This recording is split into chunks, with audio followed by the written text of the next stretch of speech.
Hello, my friends. Today's topic is a bit different.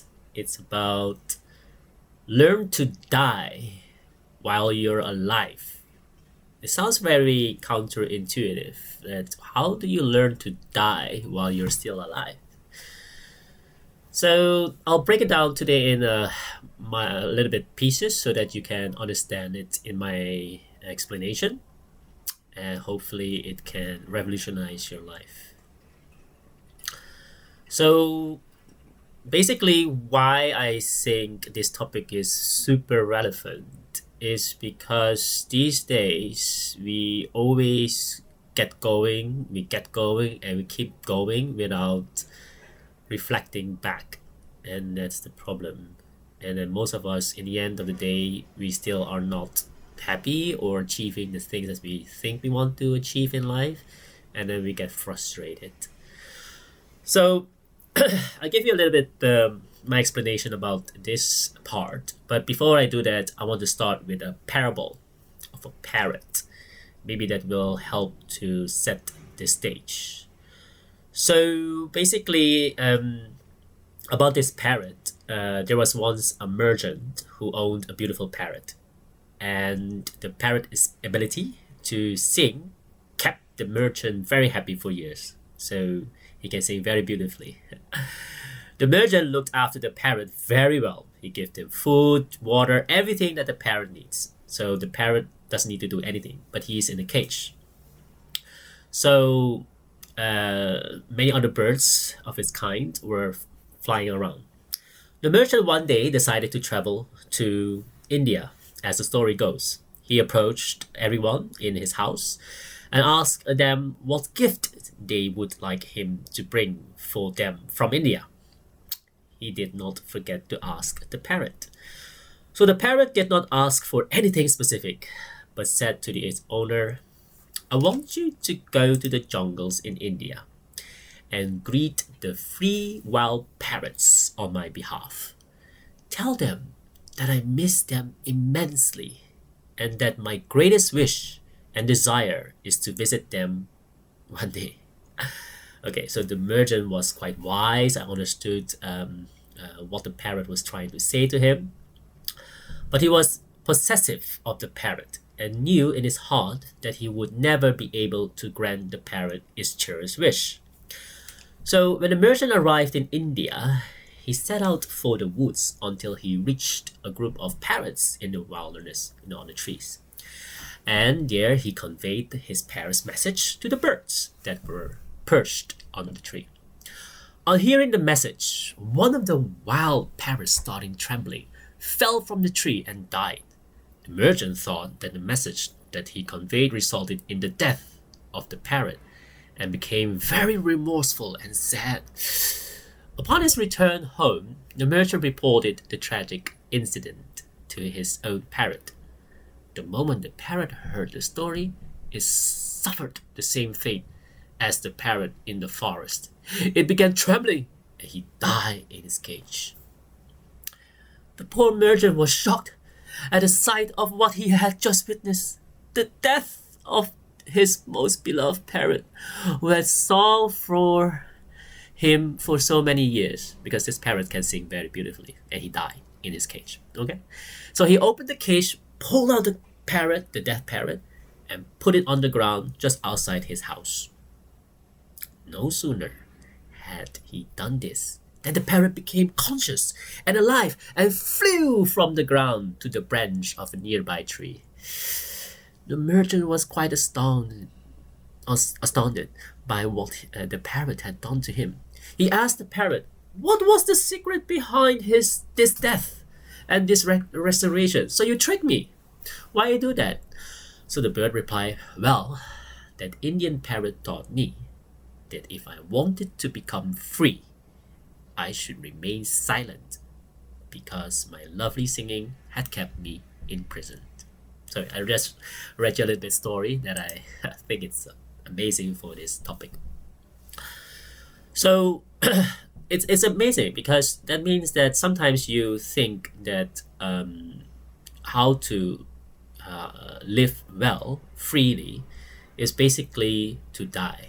meaning that you don't die in literally sense, but basically just going back to what's important to you. For him, the parrot was freedom. So in order to get the freedom, he must act like he's dead in the cage so that the merchant open the cage and free him. Okay, so he can fly away. So that's the thing about why we always need to be present is because in the book of Eckhart Tolle, for example, is the now, the power of now. You have to be in the presence. So if you work, don't think of your holiday planning. Or if you are on holiday, don't bring your laptop and think about I need to do some work because I have to finish something. No. So in general, wherever you are, be there. So that's number one, full presence. The second one is also minimizing your regrets in life. So a long time ago, I went to help volunteer feeding the basically the people in the old folks house in the Netherlands, and I got so much pure wisdoms from them. And 80 90 years old, we just help them to feed them or talk to them, because most of them either are single or they don't have really family anymore. And during Christmas, we were just having a small talk and helping to support them. And what struck me the most is indeed that most of them always come back to me and say, please make sure that when you're in life, don't only focus on one angle. So, for example, most of people working about money, earning a lot of money. And one of the women also said, look, I have a lot of money, but I'm still, having nothing that I think was useful. I give it all away. And yeah, so that's very important to balance it. Basically, for example, on your financial part of life, social and spiritual, so that you try to find out which angle that you spend too much time with, and then you can try to reduce that and then put it your time into something else, so that it becomes a balanced life. So when you look back when you're 80, just imagine that you're 80 now. What are the dreams and goals, etc., that you definitely want to minimize your regrets as much as you can. All right. And the third one is indeed that yeah, that was the third one, the balanced life. So this is very important that we sometimes look on YouTube and we saw on near-death experiences and then people talk about it. This is great because some of them are really legitimate. By the way, there's a lot of them are crap, but there's a lot of them that are really real. And one of the experiences that is near and dear into my heart is indeed that I have experienced it also when I was very young. Accidents happened, and then suddenly there was a very bright light.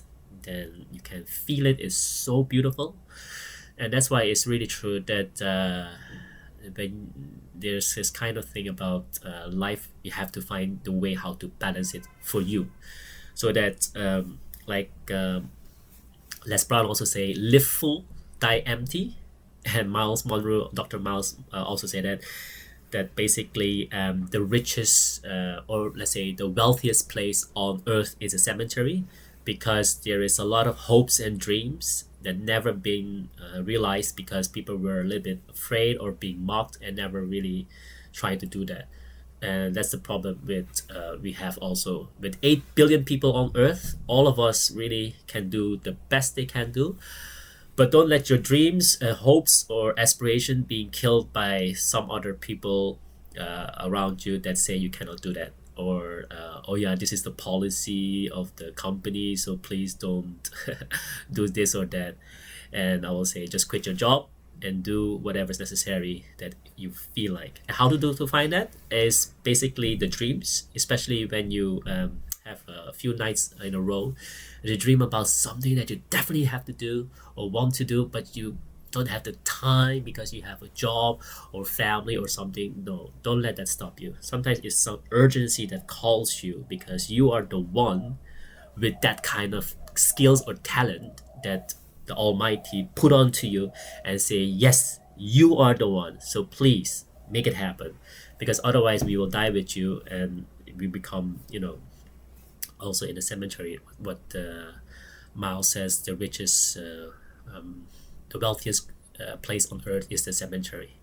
So I hope that not all of us get buried all our hopes and dreams, because we will miss your books. We will miss the things that you write, like Shakespeare, all those things, invention, technology invention, all those things. It is inside of you, and even though you cannot do those things, even become the best version of yourself each day.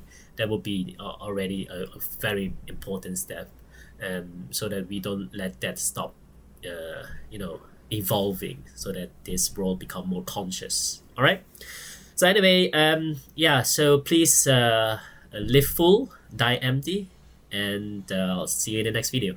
Thank you. Bye.